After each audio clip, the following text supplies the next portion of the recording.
No, es que dije que puse grabar, pero no había puesto, ahora sí. Bueno, bienvenidos, buen día, otra vez vuelvo a saludar, empezamos la clase. Todavía no puse la pantalla.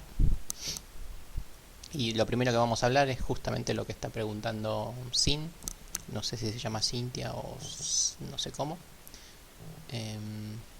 Bien, como ya habrán notado, si bien no se los dije a ustedes de forma formal, se los digo ahora. Vamos a trabajar con un trabajo grupal, principalmente durante el segundo cuatrimestre, pero ya les dejé las pautas de este trabajo, como para que, punto uno, vayan formando grupos. Tienen que formar grupos de 3, 4 o 5 personas. ¿Eso qué quiere decir? Ni 2, ni 6, ni 7, ni una. O sea, 3, 4 o 5 personas. Los grupos los van a tener que formar y establecer vía el campus. Así que ahora aprovecho y lo primero que les voy a mostrar es justamente la sección del campus. En un instante deberían ver el campus. Bien, listo, ahí les estoy mostrando el campus.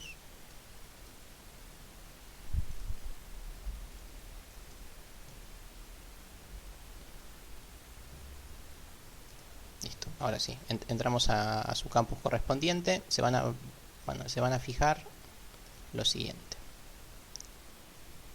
Ustedes son de la M a la Z.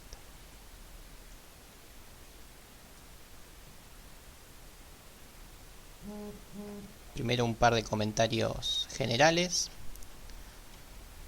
Puse una línea muy simpática como por acá. Esto quiere decir que hasta acá entra en el primer parcial y hasta acá vamos a ver en el primer cuatrimestre. Eso implica que de la línea para arriba vamos a tener esta clase y las dos clases que restan. Y acá mismo puse este foro, trabajo práctico grupal. Vamos a entrar. Y bueno, en el trabajo práctico grupal tienen acá el enunciado. Dale, ahora chequeo lo de las fechas, gracias.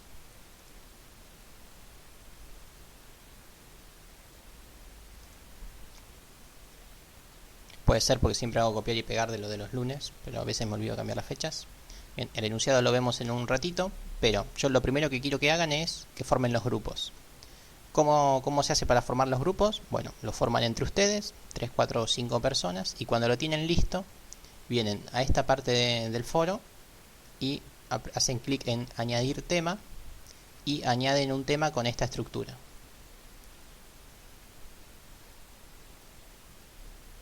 Ponen grupo, espacio y el número de grupo que corresponda. Yo empecé por el 0, así que la idea es que vayan 1, 2, 3 sin repetir los números. Y ponen los datos de los integrantes, con nombre, apellido, DNI y el mail, ¿sí? Y cada uno de estos foros, de estos temas del foro, por medio de respuestas, podemos ir viendo las preguntas que hagan grupo por grupo y responderlas también grupo por grupo, ¿sí? Eso es lo que quiero que hagan. Así queda inmortalizado en el foro el trabajo de ustedes como grupo. Bien, volvemos un segundito al foro. Creo que ya hay varios, ¿sí? 15, no sé por qué empezamos por el 15, pero no importa. 15, 14, 13, 12. Fueron en orden. Está bien. Está bien, empezaron por el 1, genial. Ya hay 15 grupos. Ustedes son alrededor de 90, así que imagino que va a haber alrededor de 30 equipos, ¿sí? Nada, una vez que forman el grupo, ahí me pueden hacer cualquier comentario, me comparten el código fuente, alguna duda, una grabación de lo que hicieron, etcétera, etcétera. Lo que quieran. Pero ahí lo puedo centralizar en respuestas grupo por grupo y ver cómo es el avance de cada grupo. Después, en cuanto al enunciado, las fechas, no sé qué fechas me dijeron, ahora las chequeo. Volvemos por un instante al enunciado. El enunciado básicamente es que ustedes creen el juego del bingo, es decir, una bolsa con números, 90 números. Los números van saliendo de a uno en orden aleatorio. Cada vez que sale un número se contrasta con un cartón que tiene 15 números. En medida que se salieron todos los números de una línea, se suma determinada cantidad de puntos, si la línea es horizontal o vertical, y cuando se tiene los 15 números del cartón, se canta bingo, se suma otra determinada cantidad de puntos, y bueno, y se gana la partida, ¿sí? Eso es básicamente lo que dice acá en el enunciado. Explica cómo debería ser el juego, con varias simplificaciones del bingo tradicional, así que lean bien cómo sería el enunciado. Más que nada simplifico la parte de los cuadrados vacíos del cartón, porque eso les puede llegar a costar bastante, así que eso opté por sacarlo. Si alguno se anima y lo quiere hacer, lo hace, pero puede ser un poquito más complicado. Y después puse acá alguna regla de puntajes, que una vez que termina el juego, los puntos se los multiplica por algún número, por 2, por 1.7 o por 5, según la cantidad de bolillas que necesitaron para ganar el partido, ¿sí? Después acá les hablo del programa en sí, que dice que se necesita nombre, apellido y DNI de cada jugador antes de empezar la partida. El jugador puede elegir con cuántos cartones va a jugar, si con 1, con 2 o con 3. Y puede elegir o construir los cartones él mismo, es decir, elegir los números, o que el cartón sea aleatorio, que sea cualquiera. Va a competir contra lo que acá yo llamé la máquina, creo, contra la PC, es decir, contra otro jugador que no eligen ustedes, es un jugador aleatorio también cualquiera, que es contra el que van a competir, ¿sí? La mayor dificultad que tiene el ejercicio, o dificultad o entrenamiento, es que desde ya los números que salen de la bolsa no pueden repetirse. O sea, si sale el 17, dentro de 5 sacadas de números no puede volver a salir el 17. O sea, los números salen una vez sola. Y los cartones no tienen números repetidos tampoco, ¿sí? No pueden tener el 22 dos veces en el mismo cartón. Tienen que chequear eso. Los números aleatorios nunca sean repetidos. Bueno, y no mucho más. O sea, el ejercicio es eso, simplemente que después hace un par de cuestiones que todavía no vimos por ahí. Dice que los puntajes hay que guardarlos en un archivo. Y habla algo de utilización de estructuras y TDA, que tampoco lo vimos todavía, pero bueno, la dificultad del ejercicio es simplemente eso que les dije.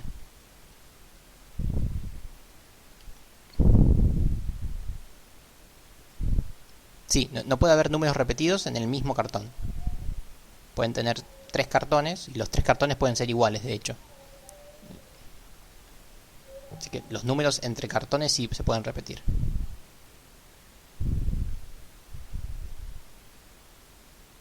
Después vamos a ver cómo guardar matrices en vectores.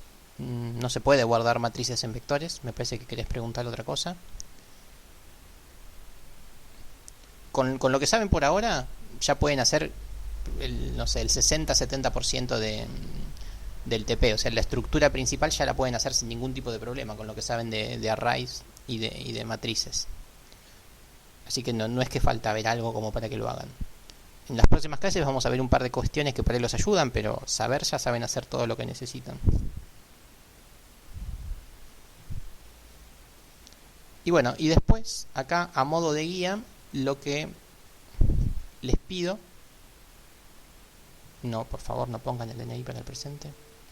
Bueno, acá lo que les pido es que diagramemos el trabajo práctico en cuatro entregas, donde la entrega 4 es la entrega final, es la entrega en la cual yo les voy a poner la nota final. La nota final va a ser de grupo e individual.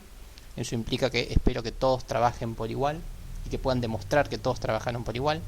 Así que vayan monitoreando eso desde el primer día. Chequen que todos sus integrantes están trabajando, y si no están trabajando, ustedes mismos pónganse las pilas para hacer que hagan algo y que estén en condiciones de este día todos poder justificar algo de lo que hicieron, ¿sí? Todos tienen que entender el código y todos tienen que estar en condiciones de responderme cualquier pregunta que yo les haga. Así que es importante que desde el minuto 1 estén todos familiarizados con el código fuente. Bueno, la entrega 4 es la entrega final, donde pretendo que me den el código fuente de este TP y me lo muestren funcionando, ¿sí? Esa es la entrega 4, que es la entrega donde van a otra vez a mostrarme todo el algoritmo, mostrármelo funcionando y ustedes mostrarme que estuvieron trabajando. Esta es la entrega obligatoria, la que nadie se va a salvar, nadie que quiera probar, ¿no? Y después les propongo otras 3 entregas parciales que simplemente son de seguimiento, como para que yo vaya viendo cómo les está yendo y para que los pueda guiar de una forma un poquito más formal. En la entrega 1, lo que pretendo es que la mayoría de los grupos tenga todo esto, ¿sí? Sacar las 90 bolillas en orden aleatorio sin repetir, mostrar los cartones del juego y ya tener un esquema principal del juego. Después en la entrega 2, otras cuestiones que todavía no vimos, y en la entrega 3 otras cuestiones más, ¿sí? Cada entrega tiene su fecha determinada, que la tienen en el campus, y todas estas cuestiones que les pongo en cada una de las entregas son simplemente a modo esquemático. No quiere decir que sí o sí tengan que cumplir con eso. Si algún grupo va más adelantado, genial. Si va más atrasado, no pasa nada. Simplemente es para ustedes, forma de seguimiento. Si ustedes ven que llegan a la entrega 1 y no hicieron nada, están mal. Es simplemente para eso, ¿sí? Seguimiento para ustedes. Las entregas 1, 2 y 3 no son obligatorias, pero me gustaría que todos muestren cómo van con sus avances. Nos va a servir a Jorge y a mí como para ir ya poniendo notas parciales de cada grupo. Y cuando lleguemos a la entrega 4, si todas las entregas las estuvieron haciendo, me va a ser muy fácil corregir y ponerles una buena nota si fui viendo su avance durante todo el año. Vale, el cuatrimestre, mejor dicho. Bien, ¿alguna duda con esto? No tengo mucho más que decir. Vuelvo para atrás.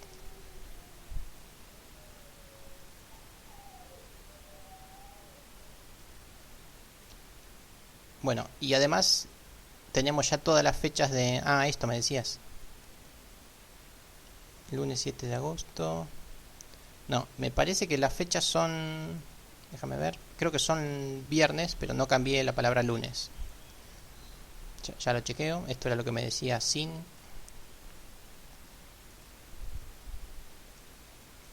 Estoy prácticamente seguro que son viernes esos. Es viernes 7 de agosto. Viernes 14 de agosto.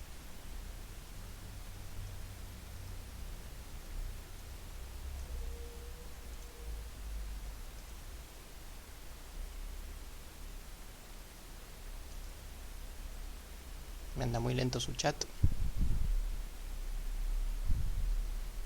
La evaluación individual es... Todos me tienen que decir qué hicieron, ¿sí? Y todos tienen que estar en condiciones de responder cualquier pregunta, ¿sí? Yo les puedo decir en el momento que me muestran el código que cambien algo y que alguien me diga dónde lo cambiaría o cómo haría. Eso se lo puedo preguntar a cualquiera de las personas integrantes del grupo.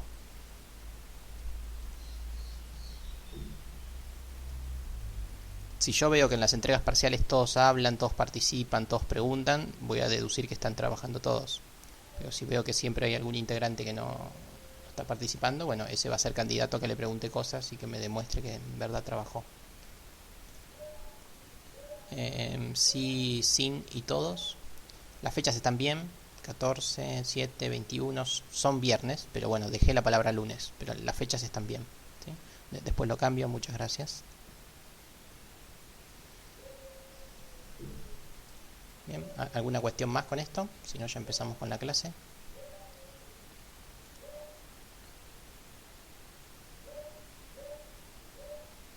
Bueno, y los que les decía, ya tienen el diagrama de cómo va a ser todo el segundo cuatrimestre.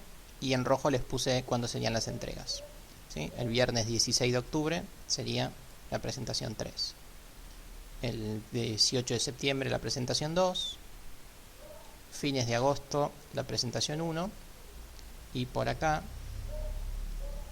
6 de noviembre sería la presentación final, la que va con nota. Puse 2 fechas por si no hacemos a tiempo a ver todos los TP el mismo día. Vamos a ver tema nuevo también, Kevin.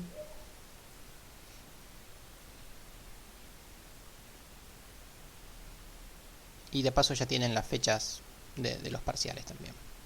Pues si hay algún cambio lo informamos, pero parecería estar todo en orden por ahora.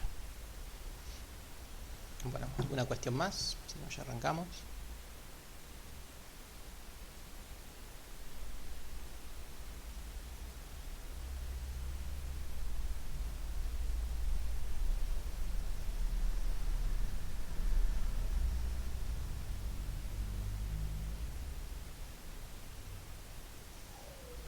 Nada más. Todo claro con lo de los grupos. Me alegra que ya vi que hay 15 grupos, así que muy bien. Principalmente la primera meta es que se pongan las pilas y generen los grupos antes de las vacaciones. Así después tienen las vacaciones para trabajar. Así que me gustaría que los grupos los vayan cerrando.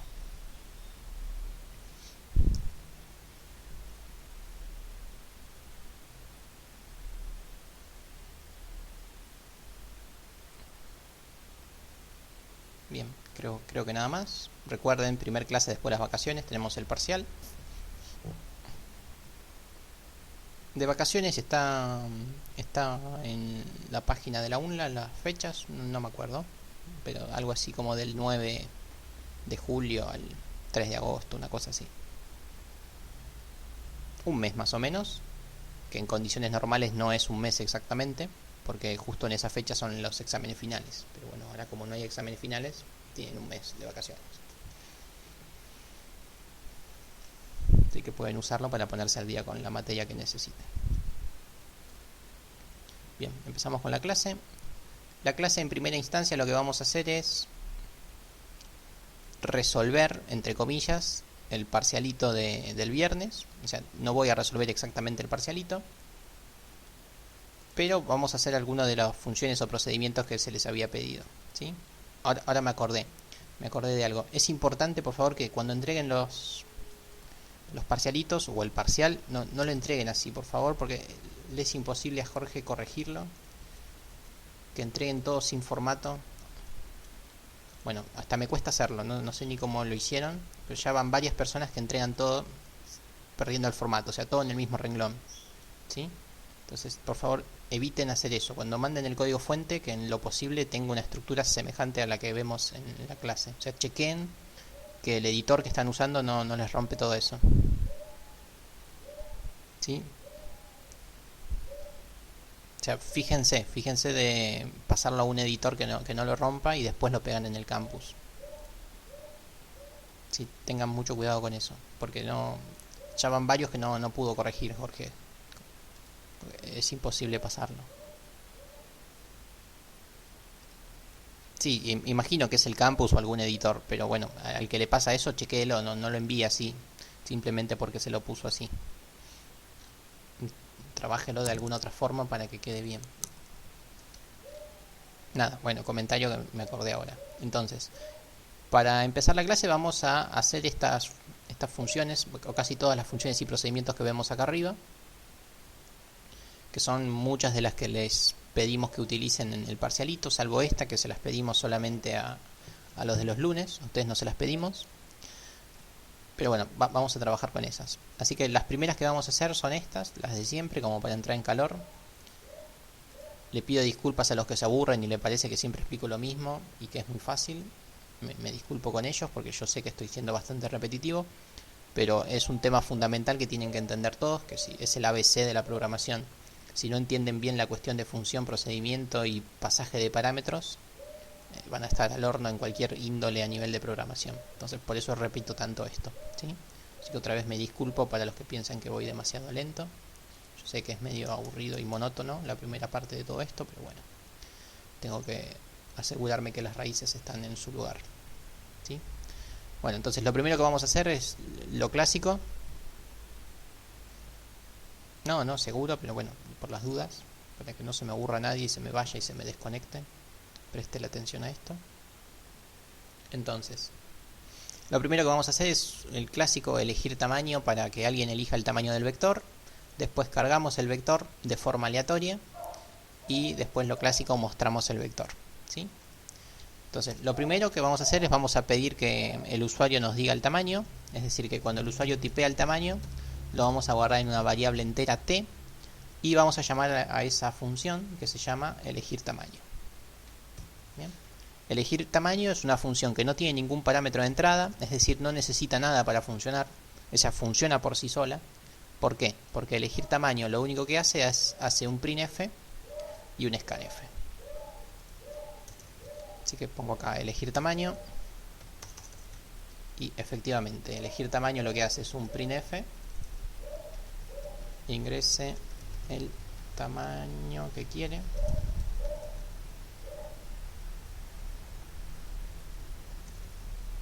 Bueno, me salió espantoso, pero listo, ahí está. Y una vez que el usuario tipea lo que se quiere, hacemos el scanf, lo guardamos desde ya que en un entero, ampersand y el entero. El entero todavía no lo tengo definido, lo voy a llamar tam. Y vengo antes del printf y lo defino. Listo, el usuario tipea y se guarda en tam.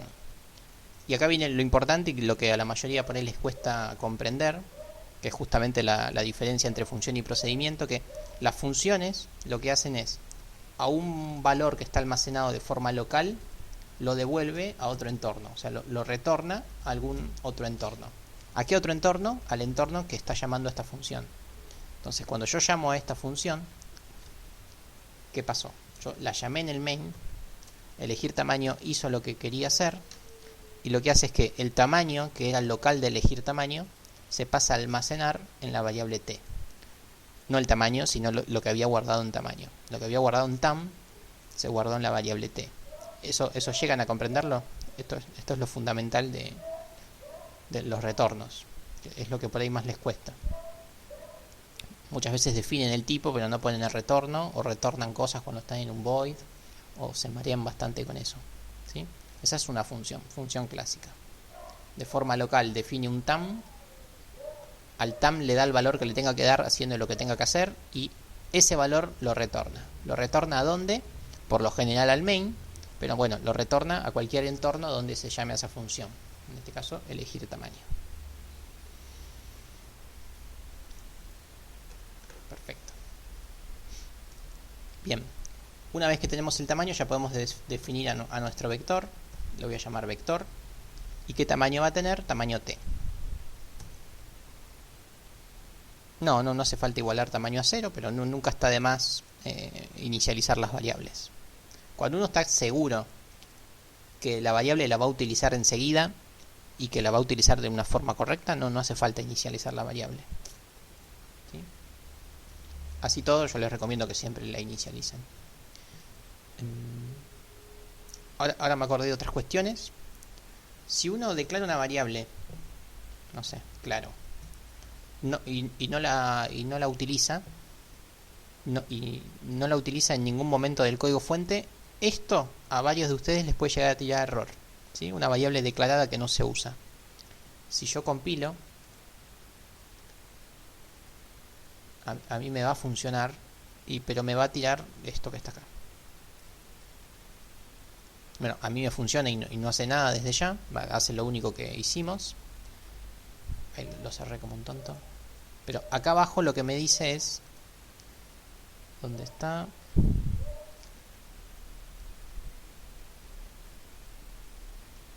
Bueno, ahora no me lo dijo, pero antes lo había dicho. A ver, un segundo. Bueno, ahora ni siquiera me lo dice, pero muchas veces cuando declaran una variable y no la usan, lo que les sale es un warning, es una advertencia que les dice: ojo que estás declarando una variable que no estás usando. Simplemente se los advierte, pero el programa funciona. De hecho, la primera vez que lo compilé me dijo eso, ¿sí? Eso a muchos de ustedes les puede tirar error y ni siquiera les puede compilar. Para evitar eso, borren las variables que no usan o le dan valor inicial. Cuando le dan valor inicial quiere decir que ya la están usando, así que eso no va a tirar error nunca, ¿sí? Ese fue un comentario también al margen, pero bueno, me acordé ahora que me dijeron eso. Cuando me preguntaron lo de tamaño igual a 0, me acordé, ¿sí? No se puede retornar un vector al main. No se puede. Vamos a ver cómo se hace algo parecido, pero eso no se puede hacer. Sí, lo que está en azul son advertencias, que ahora las perdí, pero bueno, esas eran las advertencias. Bien, bueno, retomamos. Ya elegí el tamaño y ya definí el vector. Ahora me faltaría cargar el vector. ¿Cómo era la carga de vector? Llamo a la función cargar vector aleatorio, y si se fijan acá el codeblock me ayuda, me dice: che, necesito un vector de enteros y necesito un tamaño. En nuestro entorno el vector se llama vector y el tamaño se llama t. Listo, acá cargo el vector.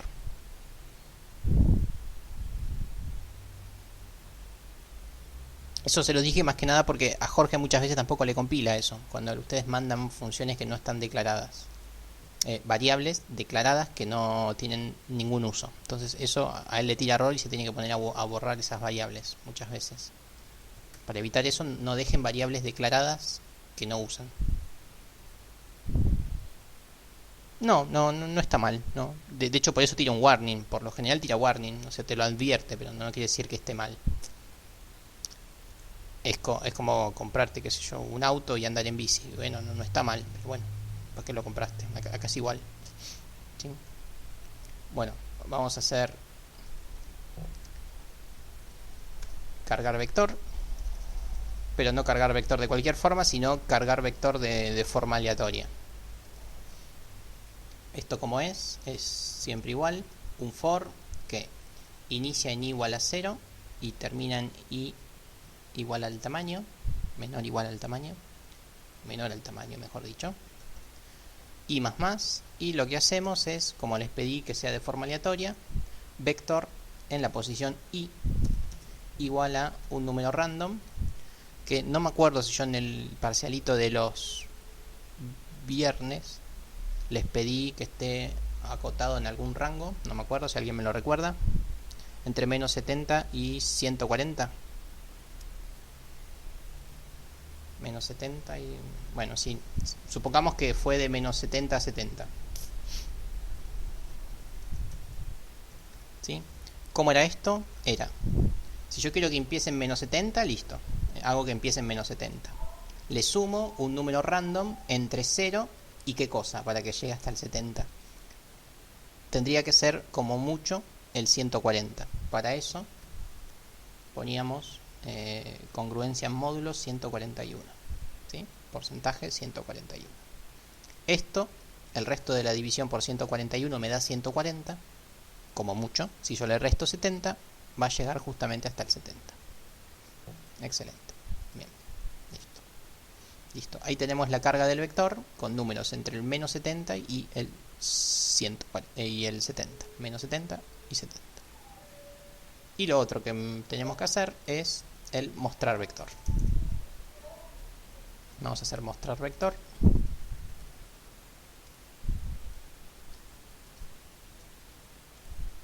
Donde mostrar vector nuevamente ingiere un vector b, un tamaño tam, y lo que hace es un printf.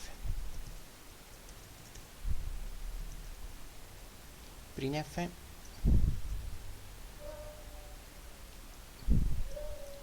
porcentaje de, coma, en este caso vector en la posición i. Bien, ahí tenemos nuestro printf, y permítanme que me adelanto y dejo un par de renglones antes de mostrar.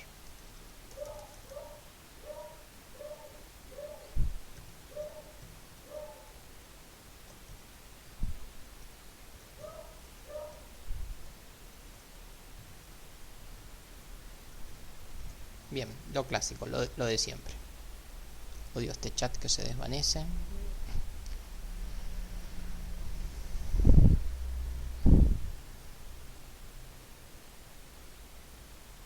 Usa el codeblock. Pasa que los codeblocks son medio rebeldes según el que tengan.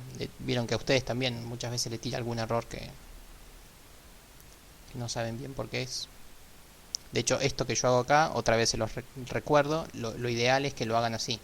Primero definan la variable i y después lo hagan así. O sea que la variable i la definan afuera. Esto es mucho más genérico todavía. Esto es mejor en caso de que no funcione.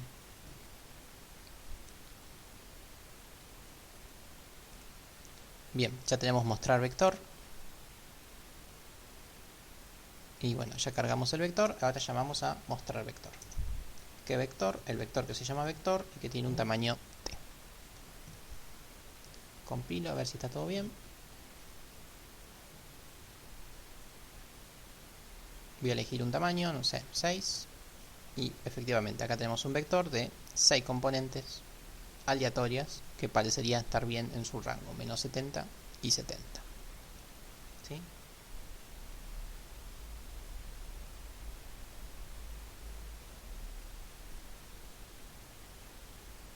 Hasta acá me siguen, ningún problema con esto.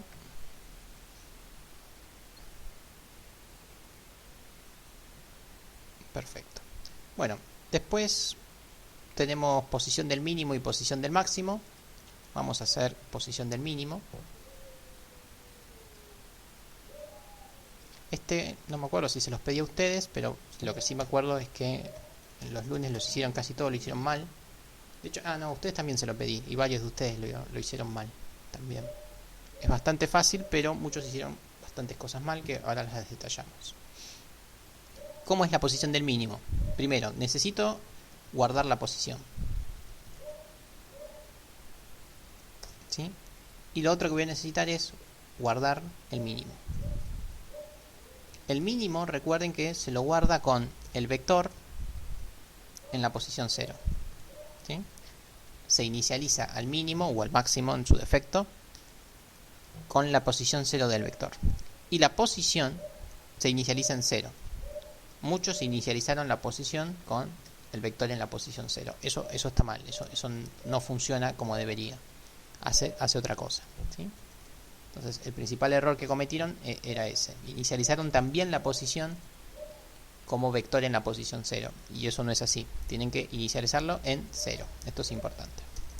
Bueno, y después el algoritmo es igual que siempre. Desde i hasta tamaño. I más. Y como era esto, dentro del for, ¿qué queremos?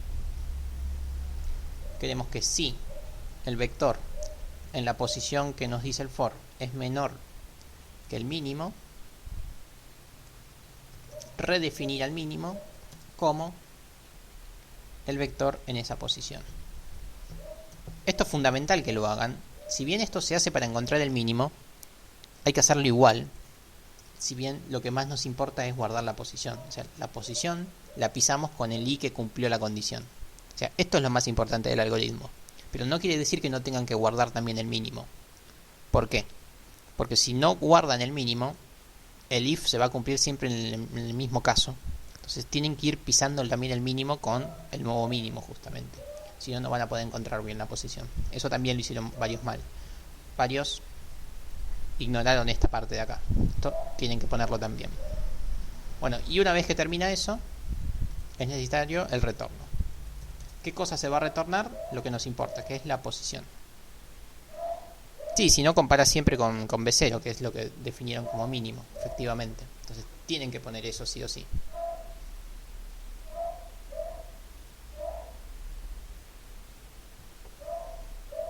Bien, ya tenemos la posición del mínimo. ¿Cómo podemos hacer para chequear lo que está bien? Podemos venir al main y podemos poner printf. Vamos a mostrar la posición del mínimo. La pos del mínimo es 2 puntos y vamos a mostrarlo. La posición del mínimo es, llamo a la función posición del mínimo y le mando como parámetro el vector y el tamaño. Y vamos a probarlo.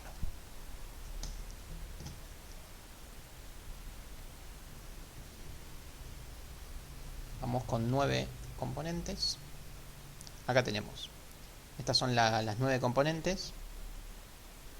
3, 6, 9. Parecería estar todo bien. Vamos a encontrar el mínimo. El mínimo es este de acá, el menos 69, que efectivamente 0, 1, 2, 3, 4, 5. Está en la posición 5, así que está todo genial.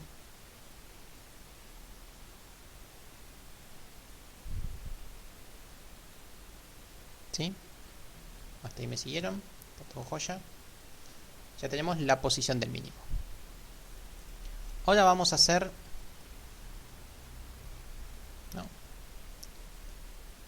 Ahora lo que vamos a hacer es buscar el mínimo, no la posición del mínimo.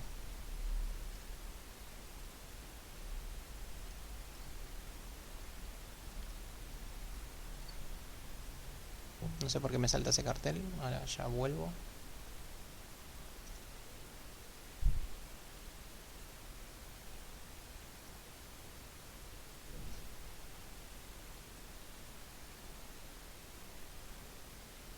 ¿Alguna duda por acá mientras se destraba el codeblock?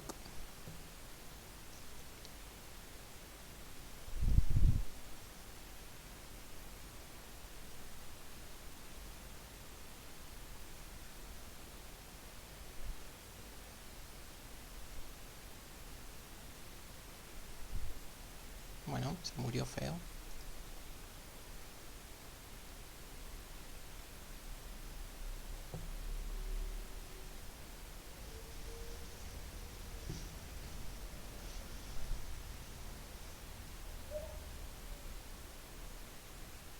Sí, se quedó colgadísimo. Pero bueno. Bueno, ¿quién me adelanta por el chat cómo sería la función, la del mínimo? ¿Cómo haríamos la función del mínimo? Suponiendo que tenemos el codeblock andando. ¿Quién me va adelantando cómo sería?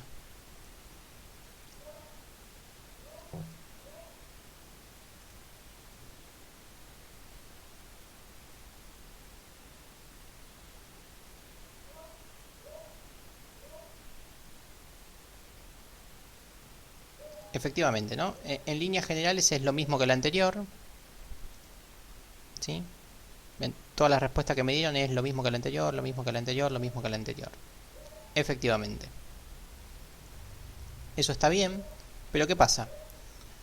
Cuando la respuesta en programación es lo mismo que ya hice, eso quiere decir que no está bien hecho, ¿no? Si hay que hacer lo mismo que ya hicimos, quiere decir que eso se podría mejorar. Si ya lo hicimos, ¿por qué lo vamos a volver a hacer? Entonces, lo que vamos a hacer es vamos a calcular el mínimo, pero utilizando lo que ya tenemos. ¿Alguno se le ocurre cómo? Mientras sigue abriendo mi codeblock.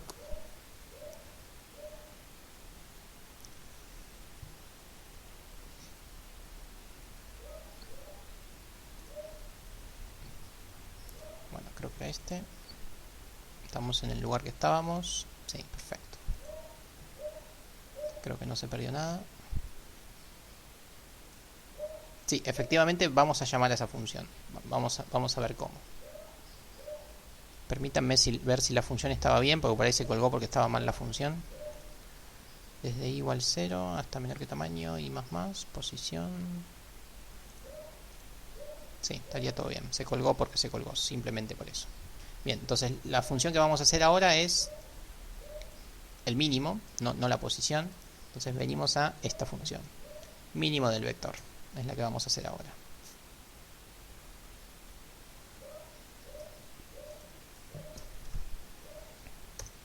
Efectivamente podríamos hacer lo mismo que hicimos. Buenísimo, eso se puede hacer. Necesito el mínimo, ¿no? Declarar una variable mínimo, ¿sí? Y en condiciones generales, las condiciones de siempre era qué valor le daba inicialmente al mínimo. Le decía, bueno, el mínimo vale inicialmente el vector en la posición 0. Eso estaba bien. Y después hacíamos el for para ir comparando. O sea, yo acá tengo que inicializar el mínimo con el vector en una posición.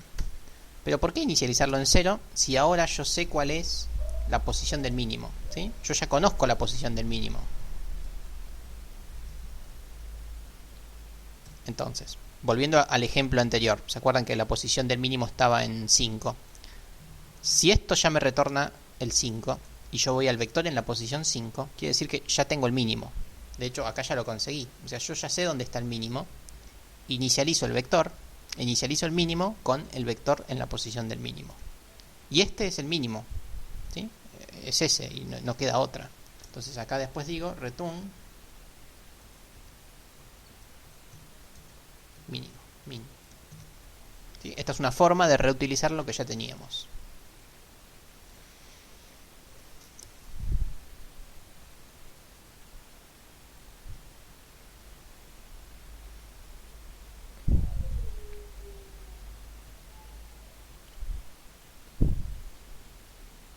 Bueno, no importa que juegue, es libre, somos todos grandes, que haga lo que quiera, no hay problema. Problema de él después en el examen, no hace falta ni que me lo digan.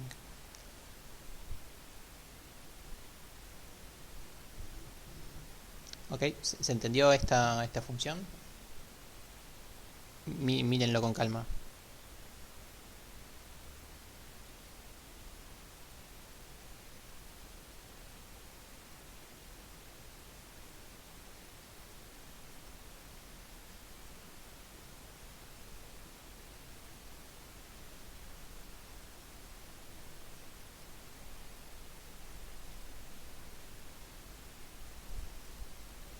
Sí, siempre es preferible reutilizar una función para no hacer dos veces lo mismo. O sea, acá nos ahorramos de hacer un for. Ya hicimos el for, que en este caso era entre 0 y 9, o 0 y 8, o lo que tipee, pero bueno, ¿para qué lo vamos a hacer si ya lo hicimos? ¿Sí? Entonces es una forma bastante más elegante de hacer esto. ¿Sí? ¿Se entendió? Bueno, y podríamos hacer lo mismo con la posición del máximo.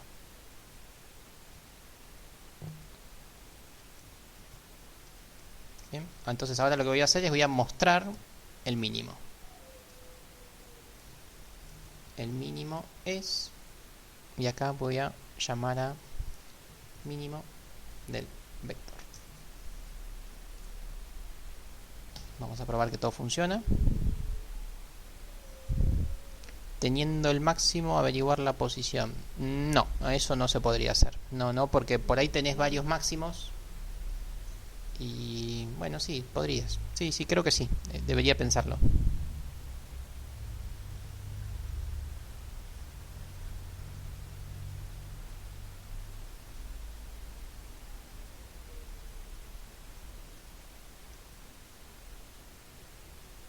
Bien, entonces voy a compilar esto y vamos a ver si está todo funcionando como debe.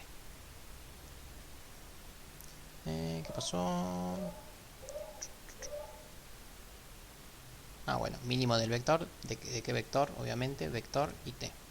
¿No? Un error grosero.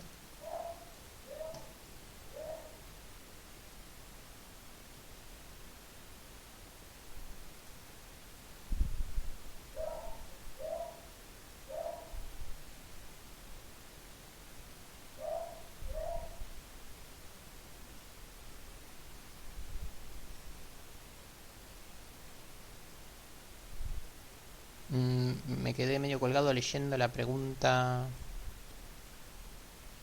La pregunta de Martín, o una afirmación, mejor dicho, a ver.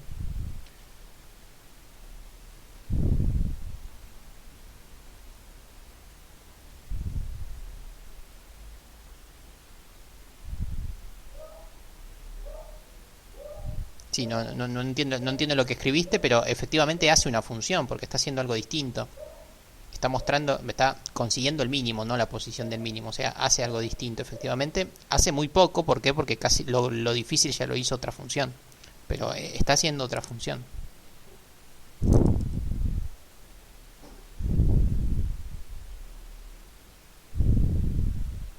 Sí, efectivamente la precondición sería que... No, no sería precondición, ¿por qué? Por lo siguiente. Perdón que quedó medio desprolijo, pero me puse a contestar ahora entre medio.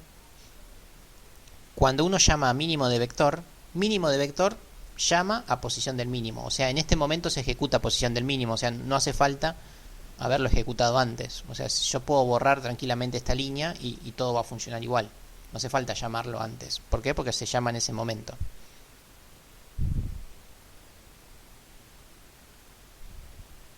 Sí, sí, claro. Si uno quisiera mostrar el mínimo, acá mismo podría ser este renglón de acá. ¿Dónde está? Podrían poner eso en el printf. Sí, está bien, pero eso lo tendrían que hacer cada vez que quisieran encontrar un mínimo. No es la forma más adecuada, pero sí se puede. Cuando las cosas son tan simples como las que les muestro, no hay problema, ¿no? Pero yo quiero que se entiendan los conceptos. Está claro que esto es demasiado fácil y por ahí no tiene sentido hacer una función para esto.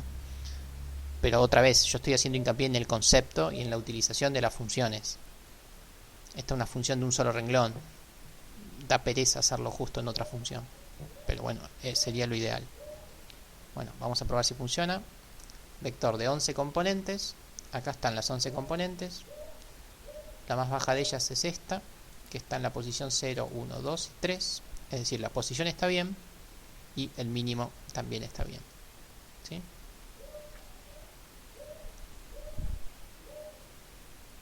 Bien, ¿se entendió esto entonces?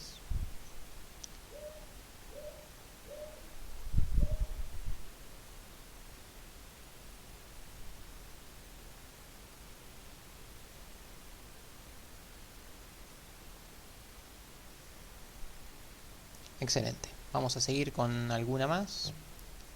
Bueno, por medio del vector ya la hice 1000 veces, así que no la voy a volver a hacer. Vamos a hacer esta, que les costó bastante a los chicos del lunes. Esto sí estoy seguro que ustedes no se los pedí. Yo se los había pedido en un PowerPoint. ¿Sí? Pero bueno, vamos a refrescarlo porque justamente como les costó a ellos, vamos a refrescarle un poco. La función que vamos a hacer ahora es esta, la de suma de vectores. ¿Cómo era la suma de vectores? La suma de vectores era, yo recibía dos vectores, ¿sí? Vector B, vector W, y lo sumaba. ¿Cómo se sumaba? Se sumaba componente con componente. 1 más 7, 8. 4 más 7, 11. 5 más 1, 6. Entonces, se recibe como parámetro dos vectores y el resultado de la suma se guarda en un tercer vector. ¿Sí?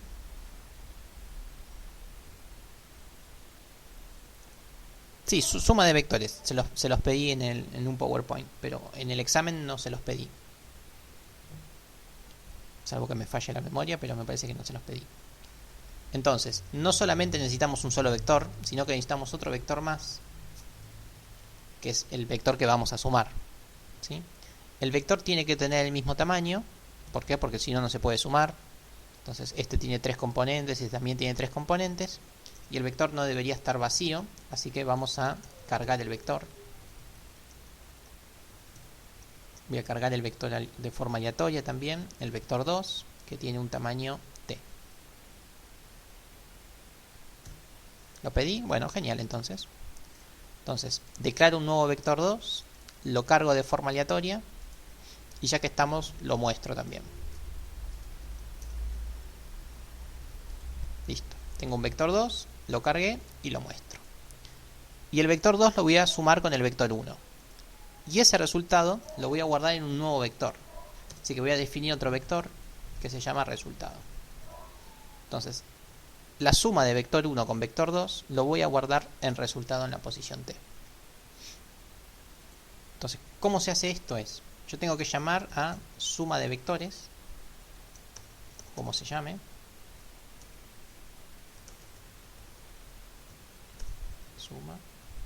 Ahí está. Suma de vectores. ¿Qué necesita suma de vectores? Necesita el vector b y el w, es decir, los dos vectores que va a sumar, el vector resultado y el tamaño. Entonces, ¿qué vectores va a sumar? Va a sumar el vector vector con el vector 2, ahí tenemos los dos sumandos. Después necesita el vector resultado, que en mi caso se llama vector resultado, es decir, dónde se va a guardar el resultado, y por último el tamaño. Esta es la forma correcta de llamar a la función suma de vectores. Y una vez que terminamos, podríamos mostrar el vector resultado para ver que funcionó todo joya. Así que voy a mostrar vector. ¿Qué vector? El vector resultado. Listo. Pero bueno, vamos a trabajar con suma de vectores justamente. Vamos a hacer esta función.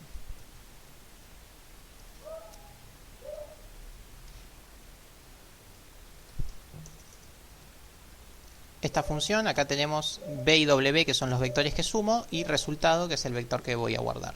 ¿Cómo se hace eso? Se hace con un for que inicializa en 0, que termina en tam y más. ¿Y cómo es el algoritmo acá? ¿Qué quiere decir sumar coordenadas? Quiere decir que el vector en la posición i más el vector w, o sea el vector 2, también en la posición i, lo voy a almacenar en resultado, también en dicha posición.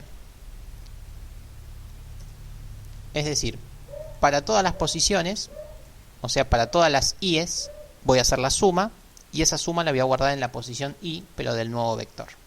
¿Sí? Esta es la forma de hacer la suma y guardarlo en otro vector. Es fundamental esto que está acá, el pasaje de los 3 parámetros. Necesito los 3 vectores para pasarlos por parámetro, para poder cargar el resultado. Esto era lo principal del algoritmo, trabajar bien con los parámetros que uno necesitaba, porque muchos por ahí hacen bien la suma pero la mostraban con un printf, ¿sí? No era la idea. La idea era almacenarlo en un tercer vector. Bueno, una vez resuelto eso, podemos venir acá y ver que está todo bien. Técnicamente ya sumé y ahora muestro. Vamos a ver si funciona.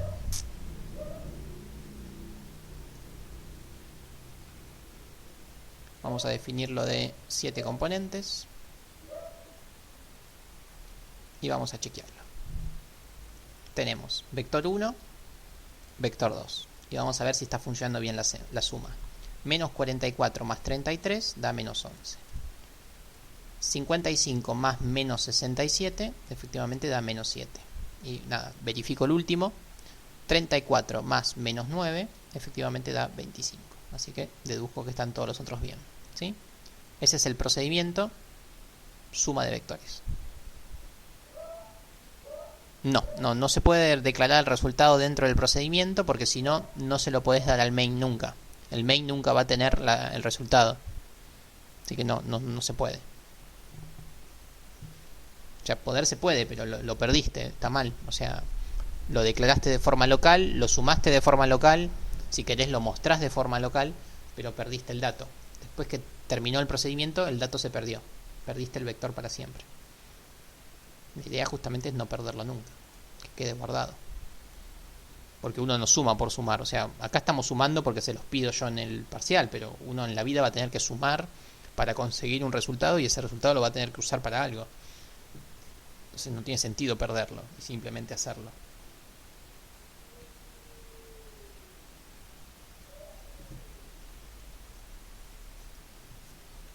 Bueno, ¿se entendió entonces esto de la suma?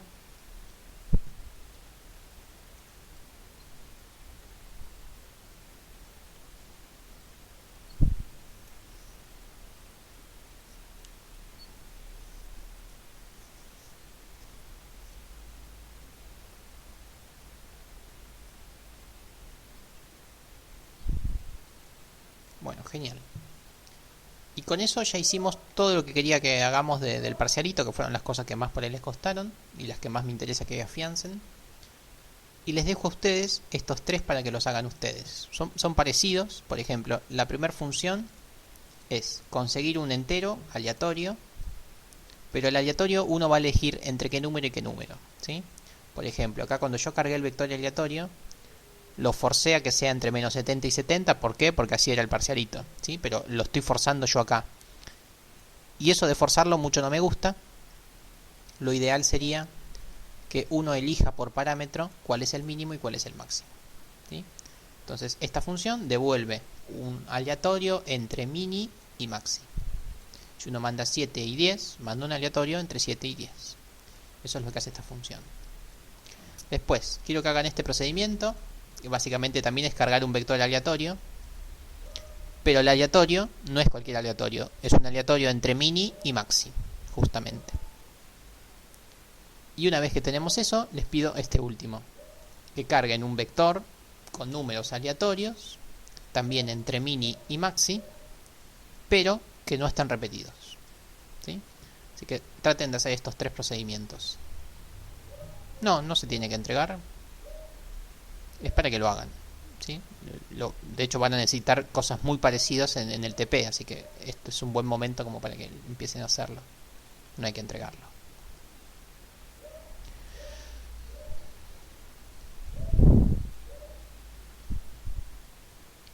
No, ya saben que no mando las funciones por el chat, porque no me gusta que las copien y las peguen.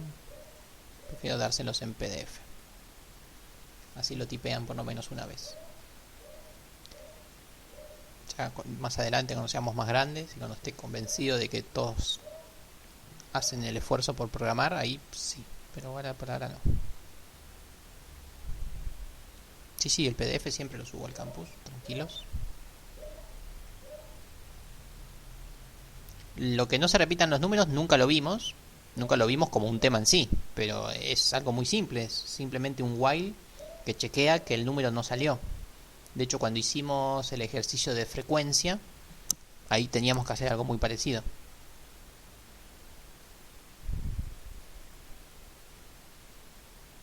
No, Marcelo, porque falta mucho para que veamos eso, no lo necesitan ahora. Cuando uno quiere retornar un vector, lo que tiene que hacer en realidad es retornar algo que se llama un puntero, pero ustedes no necesitan hacer eso. No necesitan retornar un vector en ningún momento, así que no falta para que veamos el retorno de punteros. Así que con lo que saben basta y sobra. Bueno, y lo otro que vimos la última clase es esto, es los tres formas de ordenamiento. Nos enfocamos principalmente en una, que era el ordenamiento por burbujeo. Pero les mostré que hay otras dos que hoy no les voy a dedicar mucho tiempo, simplemente les voy a mostrar cómo funcionan. Y la clase que viene por ahí nos enfocamos un poco más en cómo funcionan, ¿sí? Entonces, acá ya tenemos dos vectores, un vector 1, vector 2 y un vector 3. En este caso se llama vector resultado. Lo que voy a hacer es los voy a ordenar. Para ordenar vimos el método ordenamiento burbuja. ¿Qué necesita el ordenamiento burbuja? Necesita también que le digas qué vector quiere ordenar y cuál es su tamaño. Una vez que uno ordena por burbuja, ¿qué hace? Burbuja pisa el vector con ese mismo vector pero ordenado. O sea, se pierde el valor inicial de vector. O sea, vector ya deja de tener lo que tenía, sino que tiene lo mismo pero en orden. Vamos a ver cómo queda. Mostrar vector. ¿Qué vector? El vector. Vector. T. Entonces acá, además de hacer la suma, estoy haciendo el burbujeo.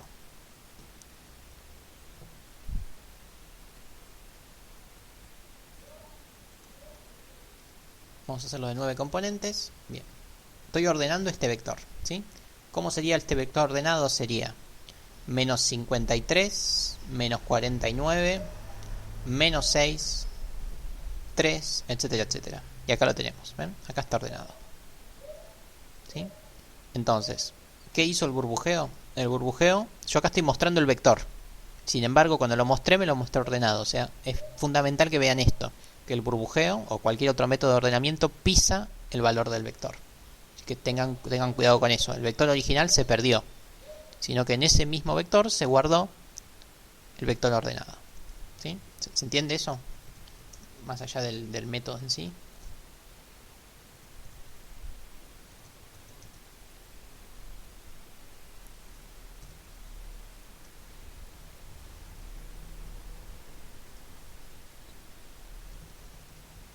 Bien, ahí tenemos el burbujeo. ¿Por qué está funcionando esto? Porque yo ya lo tengo hecho, copié lo del PowerPoint. Acá está el burbujeo que hicimos la clase pasada. No me acuerdo si lo hicimos de mayor a menor o de menor a mayor la clase pasada, pero bueno, recuerden que simplemente tienen que cambiar esto, ¿sí? Y ahora lo que voy a hacer, les voy a mostrar los otros métodos que como que también funcionan, para que vean que se utilizan igual que el burbujeo. Ustedes pueden optar por cualquiera. Vamos a ver cuál es el otro que tengo. Tengo selección.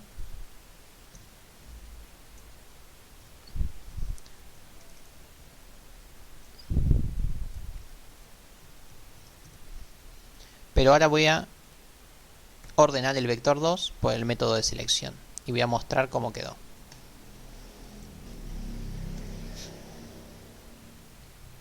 ¿Qué pasó? ¿Qué rompí acá? Falta un puntico más.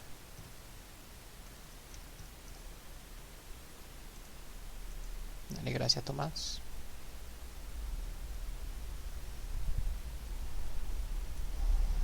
Bueno, vamos a declararlo de 7 componentes.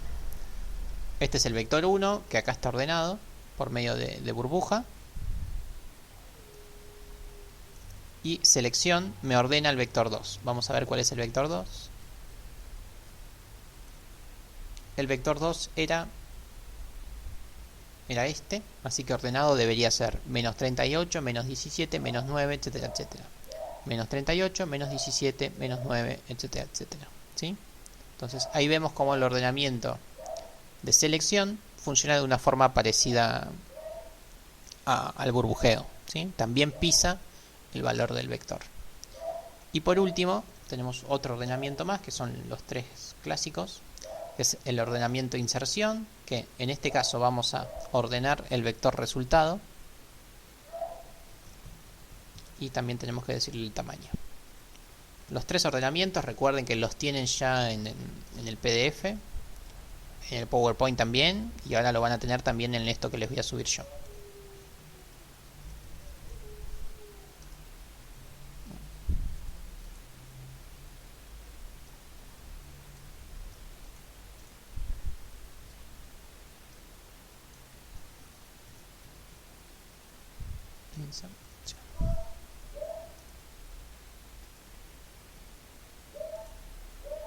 Bien, vamos a compilar. Ahora estoy ordenando el vector resultado y estoy mostrando también el vector resultado.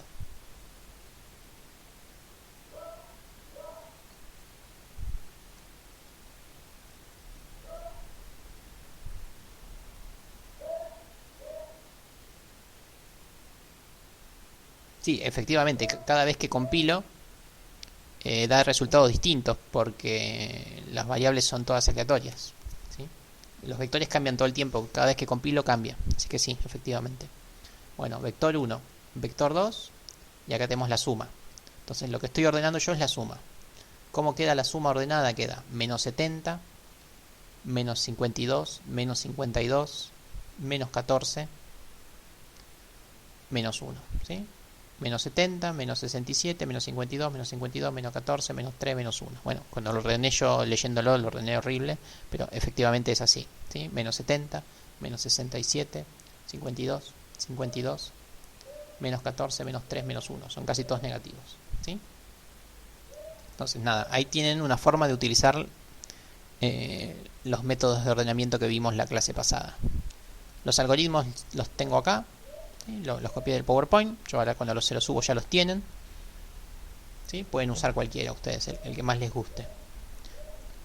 No nos vamos a fijar con qué método están ordenando, pero bueno, hay un ejercicio que pide hacer un menú para que elijan el método de ordenamiento, así que nada, acá los tienen para que los utilicen.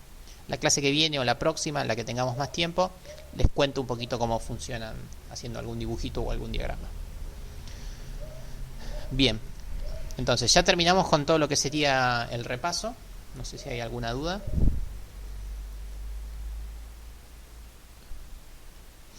Ahora vamos a empezar con lo que sería lo nuevo de hoy.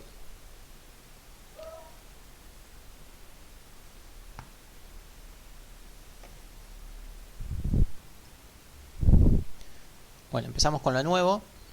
Recuerden, siempre arriba del main, que hacíamos las declaraciones de las funciones o procedimientos. ¿Sí? Eso siempre.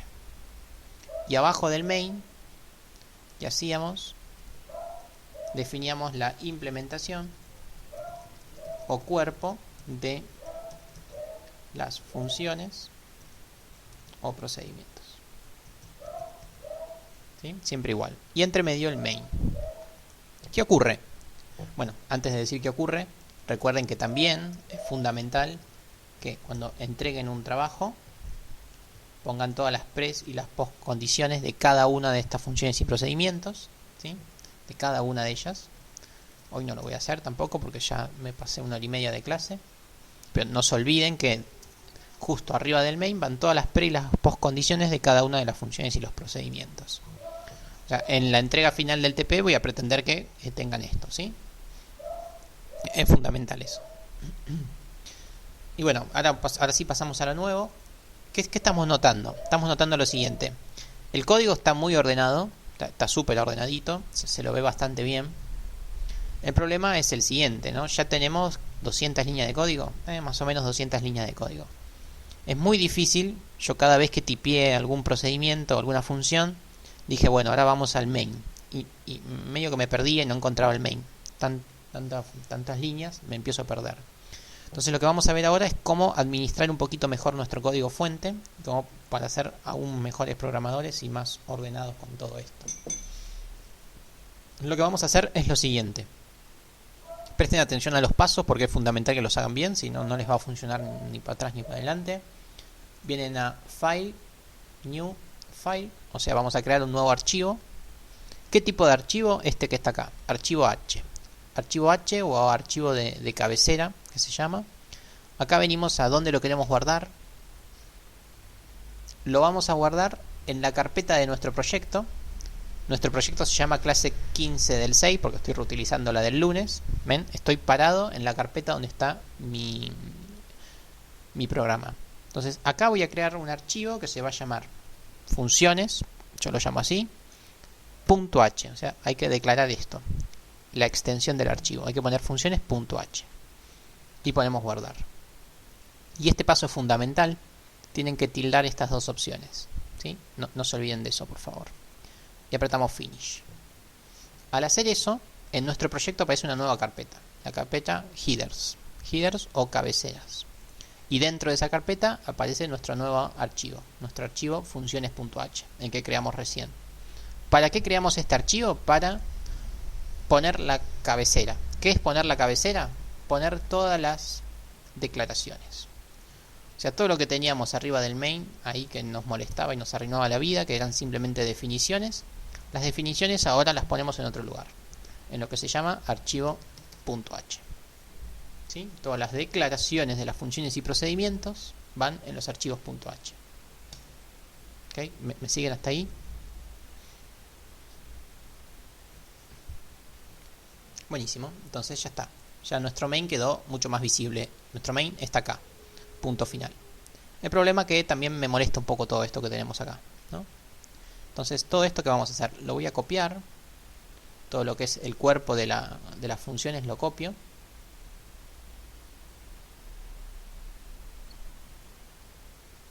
Vamos a usar un montón, ahí está.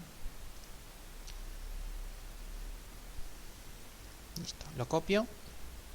Y ahora vamos a hacer el mismo procedimiento, file, new, file. Pero ahora no elegimos H, sino que elegimos C. Siguiente. Elegimos, bueno, C. Y ahora ponemos otra vez, volvemos a entrar al directorio. Acá estamos en el directorio raíz, donde tenemos el main. Nuevamente estamos en clase 15 del 5. Y ahora pongo otra vez lo mismo, funciones. Pero no pongo punto .h, pongo punto .c. Es importante que le pongan el mismo nombre que el punto .h. Apretan guardar y vuelven a tildar estas dos opciones. Apretan finish y lo que van a ver es que efectivamente aparece otro archivo, pero no aparece en el header. O sea, en el header aparecen los punto .h. Los puntos .c aparecen en la carpetita source. Venimos a este nuevo archivo que es el punto .c que creamos recién. ¿Y qué ponemos en el punto .c? Ponemos todo el cuerpo de las funciones, ¿sí? Todo lo que teníamos abajo del main lo ponemos en funciones.c. ¿Cómo es en el debc++? La verdad no me acuerdo, hace 1000 años que no lo uso, pero debe ser algo semejante. La verdad no lo recuerdo. Debe ser parecido. Bien, entonces lo que estoy seguro que es parecido es que tienen que crear el punto .h y el punto .c. Ahora, ¿cómo se crea? No me acuerdo las opciones, pero debe ser parecido. Crear un nuevo archivo y ponerlo en la misma carpeta. Bien. Entonces, en el punto .c, ¿qué tienen que poner? Tienen que poner el cuerpo de las funciones. Así como está no funciona, es importante lo siguiente. El punto .c tiene que tener esto de acá. Tiene que tener incluidas las librerías. ¿Sí? En el punto .c no se olviden de incluir las librerías. En el punto .h no tienen que incluir nada, simplemente tienen que dejar estos dos renglones que están acá en verde, los tienen que dejar. Y todo lo tienen que poner antes de el endif. ¿Sí? Así que las cosas que aparecen en verde no las toquen. Y acá tenemos, bueno, el punto .c. Y una última cosita que hay que hacer es lo siguiente. En el punto .c tienen que poner un nuevo include, pero este include va a ir entre comillas y lo que van a poner es funciones.h. Entonces, ¿qué pasa? El funciones.c se relaciona con el funciones.h. ¿Por qué? Porque justamente funciones.h dice qué funciones vamos a hacer, o sea, las declara, y el punto .c las hace. Entonces es necesario que antes tengamos la definición, ¿sí? Entonces es importante también eso. Muchos de ustedes van a notar que si no lo ponen también funciona, pero es fundamental que lo pongan, así nos funciona a todos, ¿sí? Bueno, después venimos al main. Así como está el main, ven que está solito el main, quedó mucho más compacto. Así como está, no va a funcionar, así que también en el main tenemos que incluir a las funciones. O sea, al hacer el include funciones, ¿qué se incluyen? Se incluyen las definiciones y el cuerpo. Entonces, de esta forma logramos tener nuestro código mucho más separado, mucho más entendible, compacto y más fácil de trabajar, ¿sí? Si yo ahora compilo y me tira error ordenamiento selección, vengo acá y lo busco y listo, ¿no? Es muy simple. ¿Se entendió esto? ¿Cómo separar entonces? Lo de arriba del main a un punto H, lo de abajo del main a un punto C. Y tenemos un código súper prolijito. ¿Cuál es la idea de esto? Que cuando uno, por ejemplo, trabaja en grupo, cuando trabajan entre todos, se reúnen, charlan y evalúan cómo trabajar en el proyecto, ¿qué hacen? Uno cuando trabaja, lo que hace es esto, primero define las cosas que necesita. Che, vamos a necesitar cargar el vector. Es verdad. Che, y vamos a tener que mostrarlo. Y sí, vamos a necesitar el máximo de ese vector. No, pero también vamos a necesitar el promedio. Entonces uno define estas cosas. Simplemente las define. Y después se llevan a su casa el punto H. Y después cuando tienen tiempo, cada uno trabaja en una de las funciones que le corresponda. En alguna función que le corresponda. Entonces es una buena forma de ir separando las tareas. O sea, simplemente en el punto H se definen las cosas que hay que hacer. Estas son como las tareas. Y en el punto C se las hace. Y en el main simplemente se prueba que todo funcione, que todo esté bien. Y se le da el cuerpo y el orden necesario a la ejecución de las funciones y de los procedimientos. Bueno, créanme que funciona, voy a compilarlo. y efectivamente va a funcionar y va a ser lo mismo que antes, ¿no? Listo, funciona todo, ¿sí? Así que bueno, de ahora en más, para que tengan su código fuente bien ordenadito, está bueno que hagan esto: funciones.h y .c. Un comentario que antes que me olvide es que, así como definí funciones.h, pude haber definido un pp.h y un pp.c. O sea, cada uno elige cómo separar los archivos, ¿no? Por ejemplo, una opción podría ser funciones.h y también un procedimientos.h. O sea, además de separarlo así, podrían separarlo también las funciones por un lado y los procedimientos por el otro. De la misma forma, podrían crear una que se llame funciones de vectores. Entonces ahí ponen todas las funciones que están asociadas a los vectores. Otro archivo que se puede llamar funciones de matrices, con las funciones de las matrices, y ahí empiezan a separar todo un poquito más y es más fácil de encontrarlo e irlo separando en bloques. Bueno, la idea de esto, que a partir de ahora, a medida que avancemos, yo todo lo que fui haciendo lo voy a ir guardando en funciones, ¿no? Y la clase que viene, si yo necesito el máximo de un vector, ya lo tengo hecho. O sea, los archivitos funciones los van a poder importar a otros proyectos. Así no tenemos que hacer una y otra vez lo mismo. O sea, yo cada vez que necesite hacer el máximo de un vector, no voy a hacer el burbujeo. Llamo a la función burbuja y listo.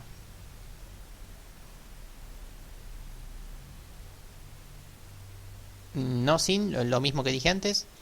Cada archivo H tiene que tener su archivo C. Si yo hago un pp.h, voy a necesitar el pp.c. O sea, los H se define y en los C se da el cuerpo. Así que necesitas a los dos, porque si no, no funciona. Lo que preguntan ahí está bueno.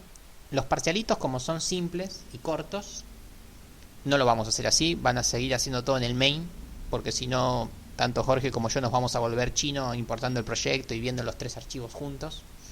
Para cosas que son así tan breves como los parcialitos, lo hacemos todo en el mismo archivo. Así nos resulta más fácil corregir. ¿Sí? Pero para algo más formal y más largo, va a tener que estar separado. En el parcial todavía no lo sé, pero en el trabajo final seguramente sí. ¿Sí? En el trabajo final ni lo duden, porque van a tener un montón de funciones y procedimientos, van a tener que estar todas separaditas. ¿Sí? Pero bueno, en el parcialito seguro que no, porque sería imposible para nosotros corregirlo. En el parcial no sé, después lo vemos cuando lo tengamos hecho. Yo creo que no, que va a estar todo en el mismo archivo, pues nos va a ser más fácil de corregir. Ya en el segundo parcial no, ahí sí, por ahí todo más separado.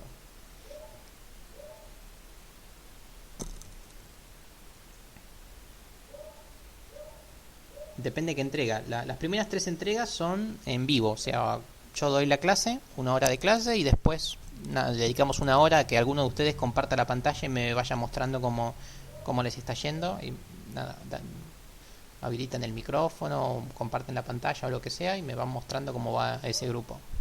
Esas son las primeras 3 entregas. Y la última entrega, lo mismo, en vivo, solo que después también tienen que subir el código fuente al campus. Pero eso después, faltan 6 meses para eso, así que tranquilos.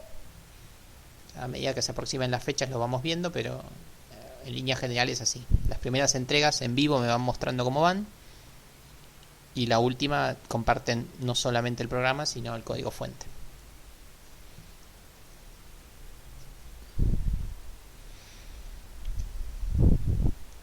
Bueno, ¿alguna duda más?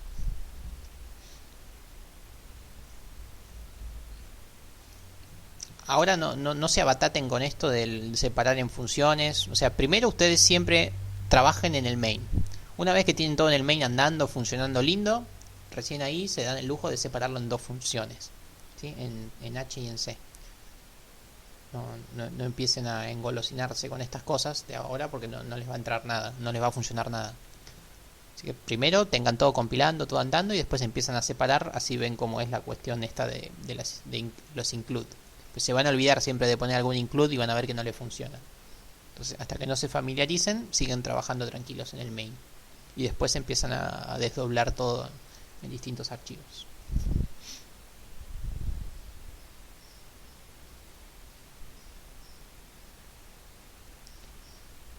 Las fechas de entrega no me las acuerdo, están todas en el campus, pero falta. Fin de agosto, fin de septiembre, noviembre, etcétera, etcétera.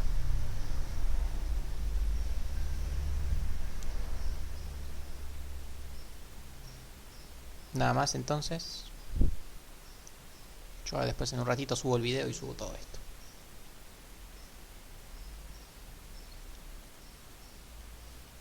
Bueno, como para cerrar, no se olviden de hacer estas 3 funciones barra procedimientos que son importantes para su TP. O sea, es importante que las empiecen a pensar. Siempre les voy a ir dejando algunas funciones o procedimientos como para que vayan encarando y que estén ligadas al TP. En este caso estas 3 están muy ligadas al TP. Les diría que esto es lo más difícil del TP. Las cuestiones aleatorias y sin repetir.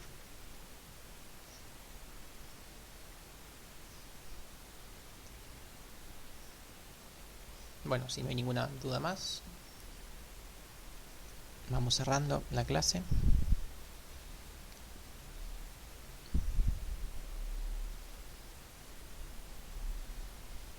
No, por favor, gracias a ustedes, que tengan buen fin de semana.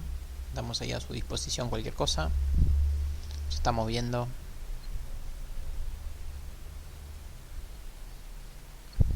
Saludos entonces.